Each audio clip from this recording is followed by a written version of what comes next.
Look, I'm all for it when it comes to WWE bringing back the names of previous pay-per-view events, but the name Vengeance Day on a night where almost nobody on the match card is seeking vengeance makes the name awkward. Also, there was an opportunity to bring back the St. Valentine's Day Massacre name for this TakeOver event, or simply Vengeance. Don't know why we had to add the day part. Makes me think NXT will bring back Judgment Day, but just call it Judgment. I picked this flower with you in mind. Skillful lyrics, yet boring opening video package. Doesn't sound anything like someone seeking vengeance on anyone. Technically, NXT Arrival does not qualify as a TakeOver event because the TakeOver series didn't exist yet. Just putting that out there. I don't need no more room to think, cause I made up my... This guy made sure that his rapping was matching everything that was being shown on the video package, but says absolutely nothing about Johnny Gargano versus Kushida. Careers will be permanently altered. Careers will do something for the better tonight cliche. Hear it all the time, even when it doesn't tend to happen during some pay-per-view events. Dakota Kai tuned into SmackDown, realized that Sasha Banks doesn't have the pink hair anymore, then shouted, "Now's my chance to have that look." Photographers, last time at War Games, I wanted a great shot of my back. Now, do you got a great shot of my ass? Excellent. Thank you very much. Ember Moon must be wearing a gas mask, likely because she saw spores on the entrance ramp. Wonder if anybody got that reference. Whoever the hell that asshole was screaming Shotzi Blackheart style when Shotzi got taken down. Or was it Dakota Kai who yelled like that? That might be a 2-on-1 job. Haha, Ember Moon failed to lock in her version of the Black Widow the first time and had to start again. Seeing that move makes me miss AJ Lee. Everything but the kitchen sink. This wrestler has used everything you can think of except for the kitchen sink cliche, which makes me wonder if they ever will bring out an actual kitchen sink to use as a weapon. Might have heard you, Barrett.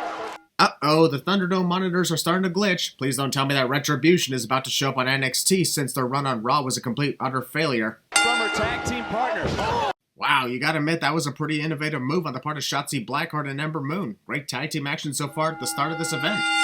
One of the most resilient. Blackheart. Wrestler makes the tag, the referee doesn't see it, causing confusion and allowing the villains to take control of the match cliche. Brains. Look, I get that Ember is upset because she knows that she tagged in Shotzi, but how about instead of trying to convince the referee that the tag was previously made, how about you just tag Shotzi again and pay attention to Dakota Kai, who's getting closer to her own partner? Gonzalez isn't even breathing heavy, guys. Raquel Gonzalez is in control of Ember Moon, but gets bored and chooses to go after Shotzi Blackheart on the ring apron, who didn't even do anything to distract her. As dominating as Raquel is, sometimes she's just not so bright. Into the cover. Hook him on. Raquel wastes time attacking Shotzi and then goes to pin Ember, who kicks out at 1. See, that's what happens when you waste all that time attacking the illegal wrestler. Destroy the Capital Wrestling Center. All that happened was one powerbomb into the plexiglass, and Wade Bear believes that qualifies as destroying the entire Capital Wrestling Center. Wow. In this matchup. Blocking out. Ugh, that was so horrible. Never been a more appropriate time to place the "what a devastating kick to the air" sin, because even the air is cringing in embarrassment. Gonzalez hoisting up. Shotzi Blackheart. Actually, you got that wrong, Vic. Raquel Gonzalez was hanging on to Ember Moon, not Shotzi Blackheart. Sure, I could give a pass because Shotzi appeared out of nowhere, but have I ever been a sinner who gives passes? From all the way from the top. It's as if Shotzi has no idea how she wants to execute her move, judging by the multiple switches of her hands around Raquel's neck. Moon's legal. Moon into the... Earlier, the referee ignored the pinfall because Dakota Kai was illegally in the ring, and he demanded she leave the ring. But during this moment, when Shotzi Blackheart is illegally in the ring, no fucks are given. How predictable. Into the cover. Toe. The fuck's wrong with the referee's legs? While counting the pin on Shotzi, his legs were squirming around like a WWE 2K20 glitch. Anyone else notice that? Assisted. GTK. A GTK that completely missed Shotzi Blackheart. One thing I will remove a few sins for is how impressed Raquel Gonzalez is in the ring. Absolutely dominated a majority of this match. This added in with her amazing win in the Women's War Games match last December shows how much of a great threat she is. Hope she does well in the future. Also, another sin remove as a congratulations to Dakota Kai and Raquel Gonzalez for making history as the first ever Women's Dusty Rhodes Classic winners. Well deserved. You already announced Dakota and Raquel as the winners of the Dusty Rhodes Classic. We heard you the first time. While Oney Lorcan and Danny Burch are trying to get Pete Dunne excited for his match against Finn Balor, Pete himself looks depressed because he knows Walter is about to break his 685-day record as the longest reigning United Kingdom champion of all time. Poor Pete. We are the way. Somewhere in a galaxy far, far away, Din Djarin looked around because he heard a non-Mandalorian mention the way. Somebody who never disappoints. It's Johnny Gargano. I'm not going to dig into it because I've done it multiple times, but Johnny Gargano's win-loss record on TakeOver events prove otherwise in terms of disappointment, Wade. Apparently, getting an arm injury meant that Johnny Gargano had to be in a wheelchair. I suppose that is the way logic. You're right, the Nexus. The Way is a little more successful than that. Damn, Beth Phoenix just freaking owned Wade Barrett in the Nexus, taking a sin off with the Savage line. Let's get back to the core of the issue. Jesus, first Beth owned the Nexus, and now she owned the god-awful core group, which of course was just a spin-off of the Nexus. Loving this moment. This is the dance. Indeed, that is the dance of the way, and the dance of the way is a sin, if I may say. Ah, shit, I'm fucking rhyming. Well, Johnny. Whoa, not gonna lie, I turned away for a split second, and then all of a sudden I saw Austin Theory get taken out by Dexter Lumis. Dexter has some amazing stealth skills.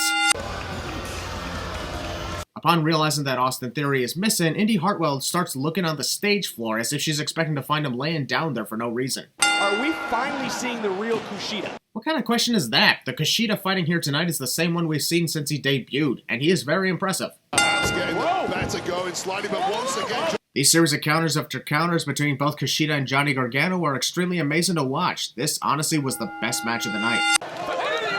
No offense, but Kushida is an idiot by locking in his armbar submission on the outside of the ring, where it wouldn't matter if Johnny taps or not.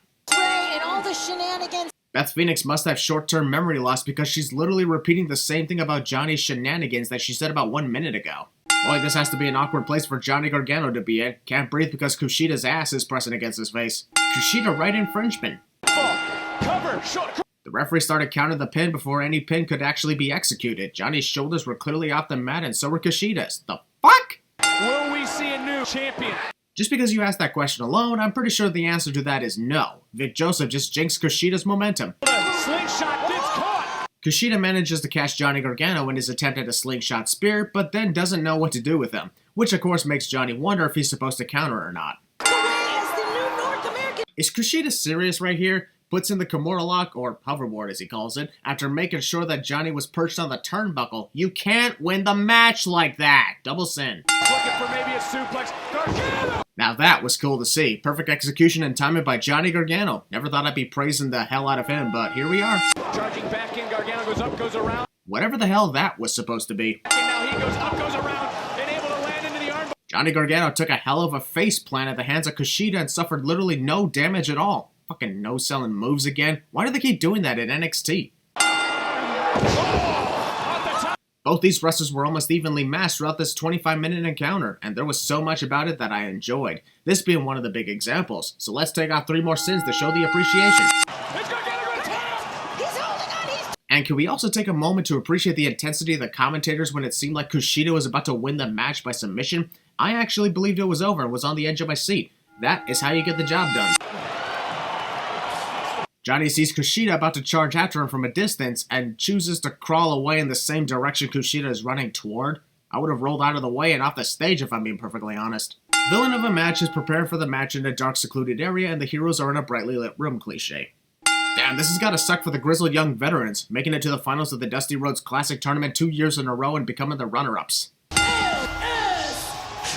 Forgive me if I may have forgotten, but these rascals refer to themselves as MSK, and I'm honestly wondering, what the hell does MSK stand for? Machine Son Kelly? MSK. Pre-match promo, which of course gives us the impression that Zach Gibson and James Drake are not winning this match, so thanks a lot for that. Maybe my eyesight just hasn't been the same lately, but I've noticed something weird. Do the wrestling rings here seem a lot smaller than the ones we see at the Thunderdome? Because it sure feels that way. Final GSK on the other hand. GSK? Okay, I may not know what MSK stands for, but at least I know that they're called MSK. Meanwhile, Wade Barrett thinks they're called GSK, and now I gotta research what he thinks it stands for. Oh, the headaches. Take a look at this teamwork. MSK does have a lot of great double team action in this match against the grizzled young veterans, starting to pick up pretty good. What is Lee? The grizzled young veterans were watching Wes Lee the entire time and could have moved out of the way at any moment. Hell, Wes had to take some time to perform his flips in the ring before he flipped out of the ring. To win the Dusty. And another cover. Third time probably not. James Drake tries to pin Nash Carter 3 times, with each one failing instantly. If the first pinfall didn't get the job done, what made him think the second or third attempt would succeed? Carter again kick. Despite the fact that Nash kicked out of the pinfall, Wes on the apron reacted like they just lost the match.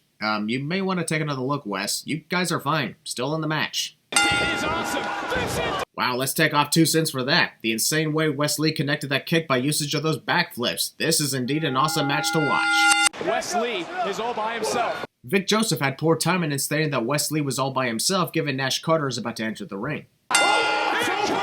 Alright, I'll admit that I cringed in pain when I saw that. The ending to this match was full of fantastic moments. Remember when I said 6 hours ago that this match was full of fantastic moments? Well, I take that sin back after seeing Zack ruin everything with his monologuing. Mercedes Martinez has returned. Wonder where she's been this entire time. Looks to me like Mercedes retained a little bit of her retaliation look despite dropping Retribution months ago. What does that mean? Well, basically what it means is that Io Shirai doesn't like Toni Storm. When somebody tends to say I don't like you, that usually means they are not on the same page. I'll be right with you guys, just need to crack my back for a moment. You go ahead, I'll catch up. Ah, there we go. Pre-match assault, and so much for the ring introductions. I guess all three of these wrestlers are going to be unnamed for the night. Oh well. And she believes her time is right now. Wrestler believes their time is right now, even though it doesn't usually end up happening when they declare it so cliche. Suplex it now. Anytime you see a wrestler pay tribute to Eddie Guerrero by connecting the three amigos, you just know their opponent is going to counter when they get to the third suplex. Who gets the win? Well, if Toni Storm tapped out, then the victory would go to Io Shirai because she's the one who's got a submission locked in on her. Meanwhile, if Io Shirai were to tap out, Mercedes Martinez would get the win. It's not that difficult to figure out. Now, if both Io and Mercedes had submissions on Toni, then it'd be confusing.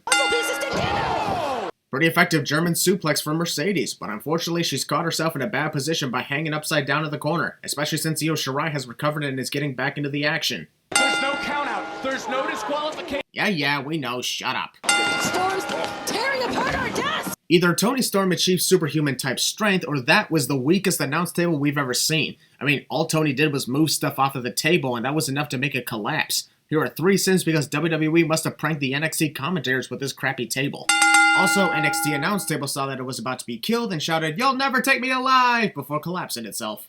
Why are there even scaffoldings over here? I looked up, they're literally holding nothing in the air. Likely put there for no reason other than an Io Shirai needs to jump off at something moment. Looking to plant Storm. Storm? Vic, I don't know if you know this, but Toni Storm did not add an additional Storm to her name. Unless that's a practice of her future main roster name, Toni Storm. Do we have a new champion? What the fuck is wrong with this referee? Toni Storm is clearly pinning Mercedes Martinez and he just stands around watching it happen like he completely forgot that he's the referee. What a fucking dumbass. Here are 5 sins. Apparently the signing of this LA Knight guy is so important that it must be documented and shown to the audience. The prince reign in his kingdom.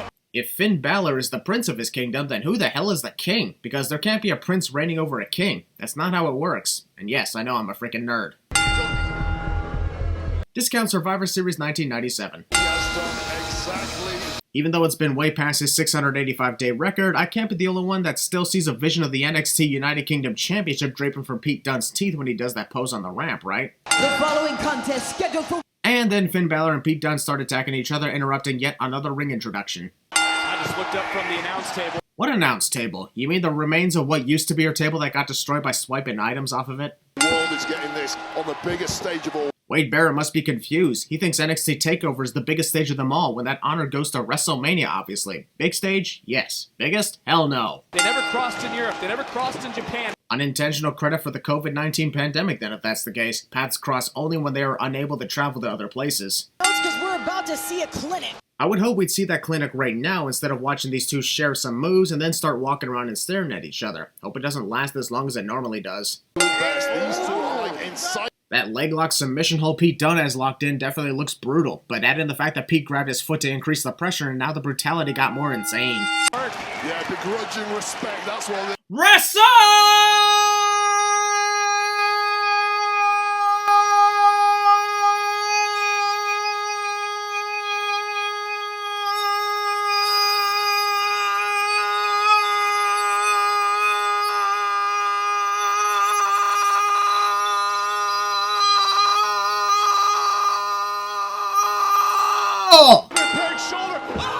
When these two are not constantly staring at each other, they make me cringe in so much pain, especially with the constant joint manipulations by Pete Dunne.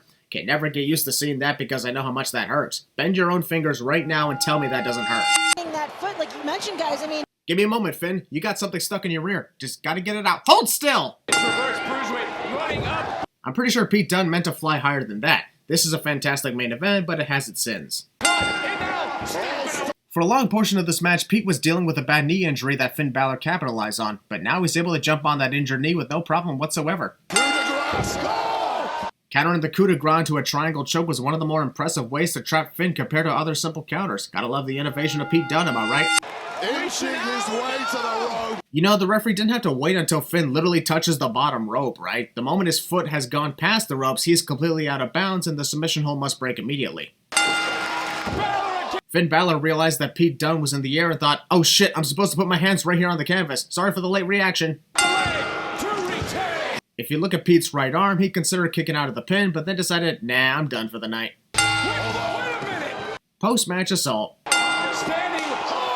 Well, let's see. A stable saves a guy from getting his ass beat down in a 3-on-1 situation and slowly starts posing in the ring with that guy. Yeah, it was pretty obvious that Adam Cole was going to suddenly attack Finn Balor.